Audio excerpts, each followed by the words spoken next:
So right on cue, Berke Besler leads the karts out onto the circuit. He's going to be starting all three races from pole position today.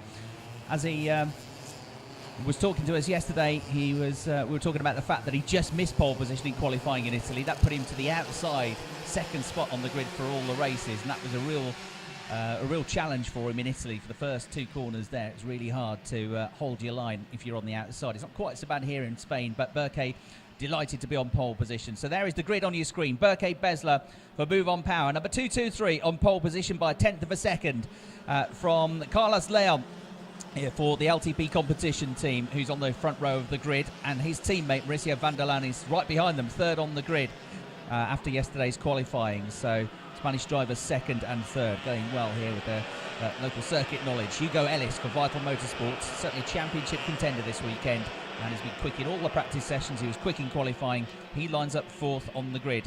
Taylor Greenfield is the driver that finished on the podium in Italy, but in the super category. He's come into the senior category this weekend because the supers aren't racing, and he for PDB Racing, Peter de Brun's team, the Dutch team, is going to be lining up fifth on the grid. Taylor comes all the way from South America for these races. He's based in, he's from Peru. So David Bowman, another championship contender in kart 211, is sixth on the grid. And then on the fourth row of the grid, we've got Jonathan Brown, who you'll hear from on Telemundi TV later on today. We spoke to him earlier on in the weekend. He's making his debut with the Euro Series, having had to miss the first round because of exam commitments at school. Ollie Varney alongside him in kart 215, who you'll also hear from later on in the weekend, one of the drivers that gave us a track guide here and talked us around some of the key corners, as did his teammate Brett Ward. Now, Brett's second in the championship, but a disappointing qualifying session yesterday, put him ninth on the grid. But he was quick in warm-up this morning, so watch for Brett Ward to come through in kart number 217. He knows his circuit well. Ate Kamala, the Finnish driver, number 237, is alongside Brett to complete the fifth row of the grid.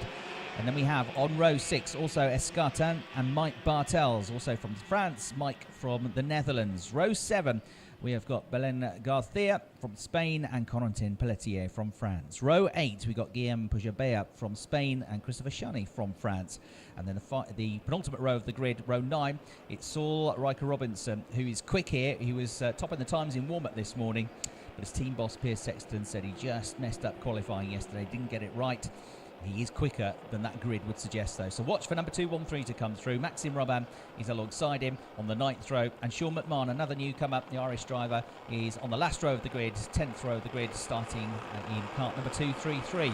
So there on your pictures, far right with the largely white race suit and white colour scheme, that's the pole sitter.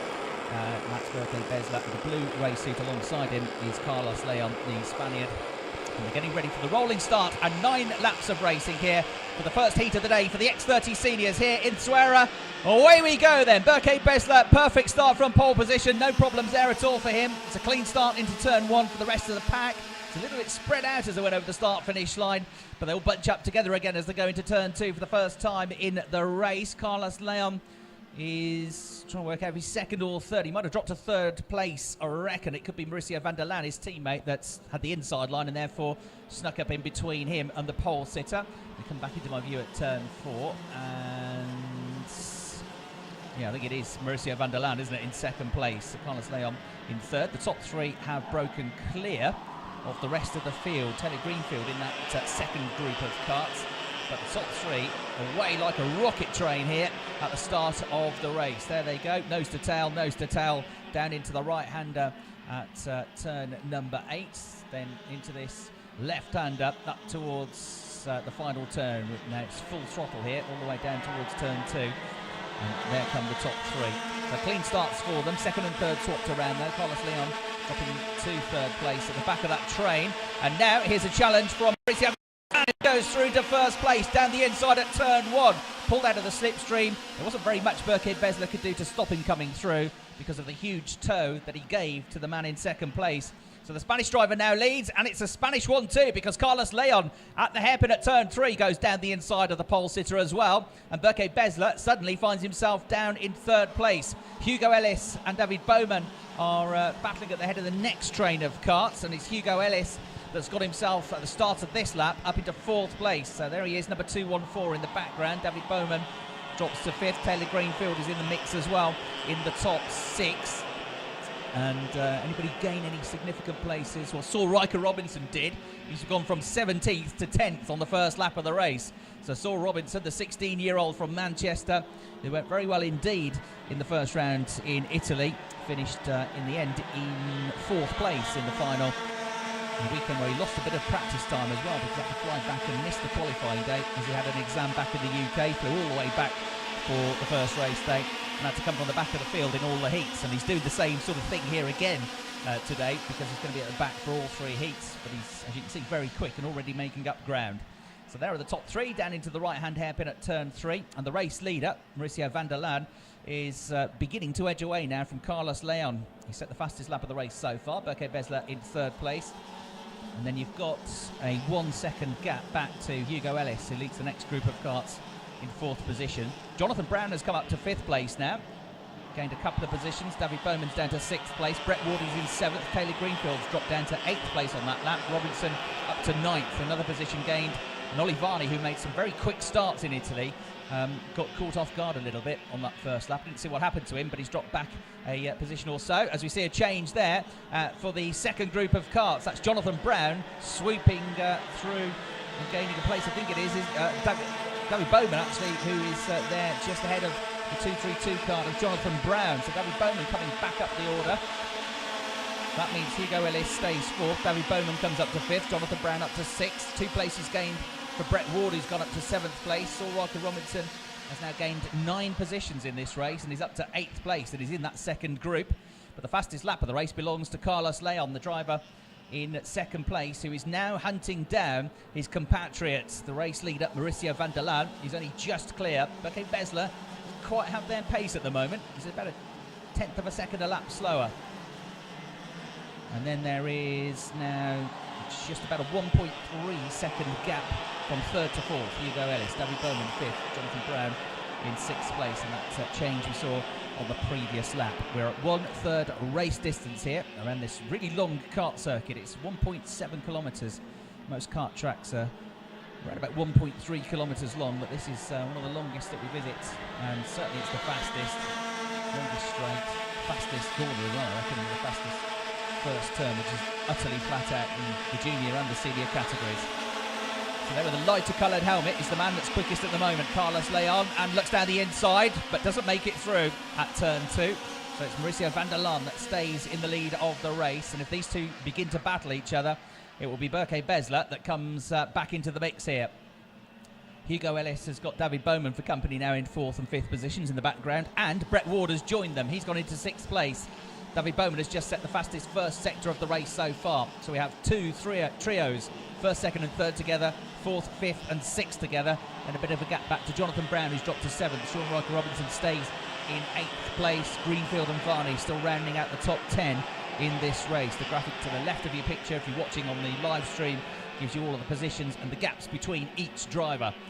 So 0.2 of a second between Carlos Leon and Mauricio van der Laan. That gap was 0.4 of a second on the previous lap. Carlos Leon closed the gap, but holding on to the position here, Mauricio van der Laan qualified 3rd fastest yesterday and was nearly 2/10 slower than Berke Besler, but Berke not where he wants to be in the lead of the race at the moment. But could there be changes for 4th position? It's side by side into turn 2 for 4th place. And that's a change as David Bowman gets down the inside of Hugo Ellis, and Brett Ward is getting in the mix as well. Look at those 3 absolutely together as they make their way out of the turn 3 hairpin. And while that was happening, Berke Besler has gone 2nd. He's moved up to 2nd place ahead of Carlos Leon. I think Hugo Ellis has forced his way back to the head of the second group. Yes, he has. So he's back up to 4th. He was down to 5th. He's back to 4th. Brett Ward's gone up to 5th place, and David Bowman has actually tumbled to the back of that group now, running in 6th position. He's very close behind as well, the 7th and 8th between Riker Robinson and Varney. We're into the second half of the race. We have still Mauricio van der Laan leading, but we've now got Berke Besler, the pole sitter, getting into his stride here, making those tyres work for him, those Comet tyres. In qualifying, you could only get really 2 laps out of the tyres in that ultimate pink, and that was in 28-degree temperatures. Track temperature going up all the time, and the air temperature's up to 20 degrees now. So already 3 degrees warmer than it was in the warm-up session about an hour and a half ago for these drivers. Van der Laan then has got company in this race. Berke Besler straight down the inside, gets alongside, and they're absolutely wheel to wheel as they come out of the hairpin, but Mauricio Van der Laan holds on to the lead of the race. Besler has now got the fastest lap of the race, and you can see he's getting quicker and quicker as this goes on. And having looked like he was going to fall away from the top two at one point, he's now very much in the mix here. Big changes further back as well, because I can see Brett Ward is now in 4th place with a huge train of karts behind him. Looks like David Bowman followed him through into 5th position and down to 6th place, the green and white colours of Hugo Ellis. So Hugo's dropped a couple of places on this lap. And Mauricio Van der Laan leads the race, making his way through the right-left flick. And again, looking up the inside of him is Berke Besler into the flat-out final turn. Berke's going to be able to pick up a toe here, but he's a bit slower than the race leader coming through the apex of the corner. And that sucks him back into the path of what's becoming a 3, 4, 5-way tussle for the final place on the podium positions now. With Brett Ward getting stuck in here. Let's have a look as they go hurtling down towards turn 3. Berke Besler leads the race, but Carlos Leon goes from 3rd to 1st with a fantastic bit of driving. Berke Besler's going to try and fight back at the hairpin, but it won't work. Carlos Leon just let the top two go side by side into turn 2, kept behind them, kept a gap, took a wider line, then just got on the gas and drove past them. So 3rd to 1st with a great move from Carlos Leon. Berke Besler is in 2nd place, and the former race leader Mauricio Van der Laan is down to 3rd position now. There they are, the top 3. Brett Ward in 4th, Hugo Ellis in 5th for now. Ollie Varney's come up to 6th, Sean Riker Robinson's up to 7th, David Bowman drops to 8th place. Greenfield and Kamala rounding out the top 10 now, with a lap and a half to go, less than a lap and a half, because the leaders are coming up to the last corner of this lap. And Carlos Leon with a fantastic move there, a well-judged, well-thought-out manoeuvre to shoot into the lead of the race from 3rd spot. So he'll lead them over the line as we go on to the final lap of the race. Berke Besler, the Turkish driver, the points leader, hunting him down on the way into turn 2, closes up, thinks about it, but stays where he is in 2nd place. Brett Ward, still this queue behind him, is in 4th place. Hugo Ellis is his nearest rival at the moment. Ollie Varney, teammate to Brett Ward, is in that mix as well, as they all go together down into the hairpin. And we got 3 abreast almost for the lead of the race into turn 4. This is a brilliant race. It's Carlos Leon, Berke Besler and Mauricio Van der Laan. There is no change inside the top 3. It's still Brett Ward from Hugo Ellis from Ollie Varney in the 2nd group. They run 4th, 5th and 6th. And now look at Mauricio Van der Laan trying to go around the outside of Berke Besler, and he goes 3rd to 1st. He's done exactly what Carlos Leon did. Besler fights back down the inside of Leon to go 2nd, but it's now Mauricio Van der Laan with a very similar move to Carlos Leon, but this time it was down at turn 6. He just took a wider line in and got a better grunt coming out of the corner and just drove past the pair of them to go straight into the lead of the race from 3rd to 1st. So Mauricio Van der Laan is going to come out of the last corner. The checkered flag is going to wave, and what a race that was. Van der Laan wins, Besler 2nd, Leon 3rd. Over the line in 4th place goes Hugo Ellis. He got through Brett Ward on that last lap as well, the last half a lap to go 4th. Brett Ward in 5th, Ollie Varney a good drive back after a disappointing first lap to 6th place. Taylor Greenfield is 7th, Sean Robinson from the back of the grid in 8th, Jonathan Brown 9th, and then we had rounding out the top 10 Escartan, also Escartan in 10th position. Kamala 11th, Garcia Espinar in 12th. David Bowman slipped to 13th in the end. Mike Bartels 14th, Christopher Shenny 15th. Guillaume Pujabeya in 16th. Sean McMahon in 17th place. And then down the order, 18th and 19th were Pelletier and Robin to round out the 19 runners. There you can see the results of the race on screen, the provisional results. 9 laps done and 0.3 of a second covering the top 3. And all of them led at one stage. But well done to Mauricio Van der Laan, our first race winner. And he comes from 3rd on the grid to win the first of 3 heats of the seniors. Berke Besler from pole in 2nd place, and Carlos Leon, who led, which is half a lap to go, ends up down in 3rd.